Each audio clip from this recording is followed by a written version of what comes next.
Hello and welcome to this quick tutorial. In this video, you will learn how you can anonymize images using the face recognition AI services from Rapid AI. For this purpose, I will quickly walk you through our use case lab. So, this is our use case lab. It is a hosted version of Jupyter Notebook running in the cloud on Google Colab. If you prefer, you can also download the Jupyter Notebook file to your computer and run it locally. If you want to run the lab in Google Colab, you need to sign in with your Google account. Before you start, make sure that your notebook is connected to a runtime. This menu here should display CPU and memory usage. If not, click here to connect your notebook to a runtime. Once your notebook is connected, let's upload an image file for analysis. Open the left window pane and click the Upload button. Choose a file from your computer.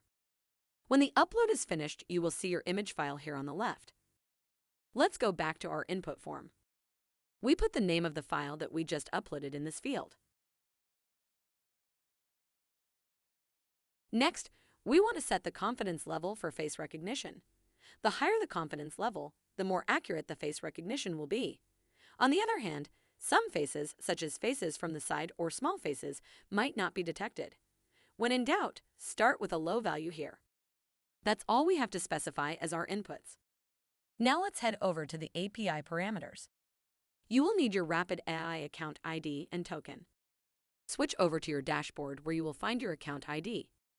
Copy the account ID and paste it into the form. Go back to your dashboard and click Generate Token. This token will be valid for 60 minutes. Double-click and copy the token to the clipboard. Paste the token into the form.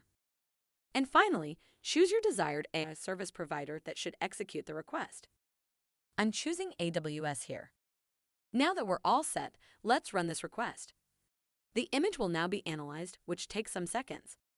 And here we go, the result shows our original image first.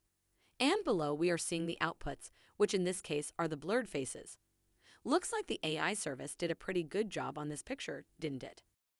Now what's next?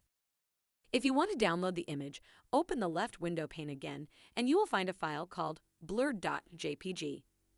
You can download this image and save it for further processing. If you want to customize this script, simply download the Python file from the notebook or double-click on the form input cell to see the source code for this notebook. Adjust the code as you like and get started with your own implementation of this use case. We really hope you enjoyed this quick tutorial. Please let us know how you liked it. Looking forward to see you soon and connect via email, Twitter, or LinkedIn. Until then, happy analyzing.